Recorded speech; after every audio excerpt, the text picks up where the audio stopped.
জায়গা আমার বাচ্চা ওর কথা, ওই জায়গার মধ্যে আপনার পোলার নাকি বাচ্চা হইব। তুমি সত্যি করে কও তো, তুমি কার লগে কি করছো? হ্যাঁ, তোমার পেটের মধ্যে বাচ্চা হলো কেমনে? কি হয়েছে? চিল্লাও কেন? আপনার পোলার মতি গতি আমার একদমই সুবিধার মনে হইতেছে না। ওই যে দেখেন, এই যে লুকায় লুকায় আচার খাইতেছে, দেখেন। সত্যি করে কত বাপ, তুই তোর পেটের মধ্যে আলাদা কিছু টের পাস? মাঝে মাঝে না একটু ব্যথা করে, আবার এই যে একটু বমি বমি লাগে, এর লেগে আচারটা খাই। আমার মনে হয় কি জানেন, ওরে নিয়ে আমরা কবিরাজের কাছে যাই। কবিরাজ চাচা আমার একটু ভালো মতো দেখেন না, এই যে আমার বাপ মা বউ সবাই মিল লাগতেছে আমি নাকি পোয়াতি, পোলা মানুষই কখনো পোয়াতি এখন। না রে বাবা, এরকম কথা আমি আগে কোনোদিন শুনি নাই, কিন্তু তোমার একটু ভালো করে দেখি তো বাবা, চোখটা দেখি।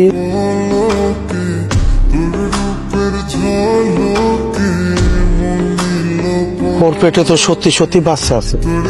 কি আশ্চর্য ব্যাপার, ছেলে মানুষের পেটের মধ্যে বাচ্চা, তার মানে আমার ছেলে সত্যি সত্যি গর্ভবতী। কমসে কম তো 2.5 মাসের বাচ্চা পেটের মধ্যে আছে।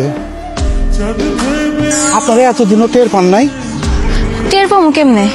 এমনি তো দেখতাম মাঝে মাঝে বমি করতো, আবার টকও খাইতো। এর লেগে যে আসলে বাচ্চা হইব এটা কেমনে বুঝবো? না না, মিষ্টি দিও না, পোয়াতির মারে মিষ্টি দিতে হয় না।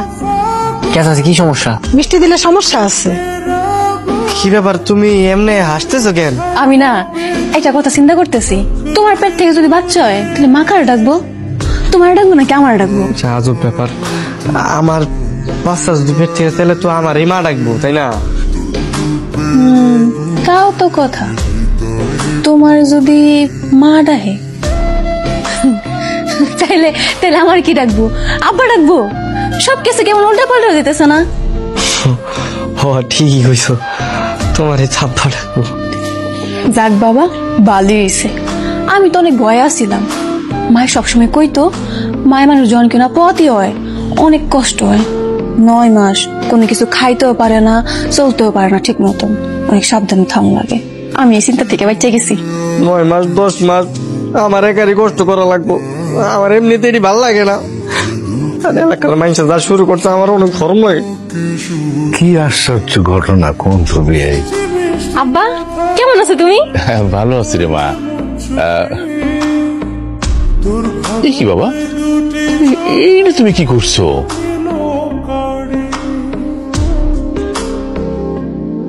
কেন আব্বা জানলাম কি করছি আবার? তুমি প্যান্ট পরে আছো কেন? তোমার পেটে বাচ্চা, তুমি প্যান্ট পরে আছো কেন? তাতে বাচ্চার ক্ষতি হবে না? কি কর আব্বা? তাই তো, এই সব বিষয় তো আমরা আবার খেয়াল করি নাই। হ্যাঁ, তা কি কর, তাহলে কি লুঙ্গি পরে ঘুরবো নাকি? লুঙ্গিও তো গিট্টু দিয়ে পরানো লাগবো। আমি জামাইয়ের জন্য মেক্সি আর পেটিকোট নিয়ে আইছি, আজকে থেকে তুমি এটা পরবা। নে মা, এটা ধর।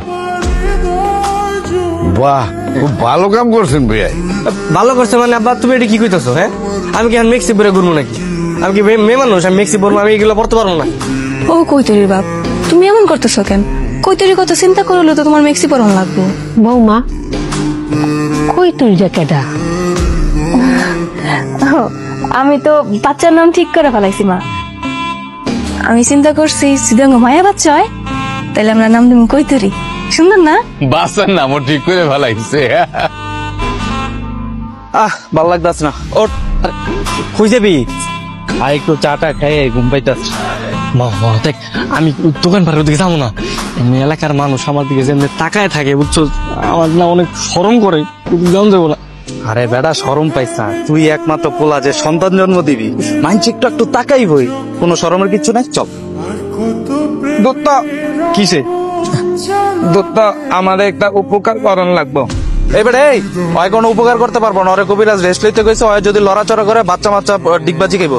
আমি টানি এর লাগে আমার দত্তার কাছে তো বুদ্ধির লাগে আইতি। কি বুদ্ধি ক?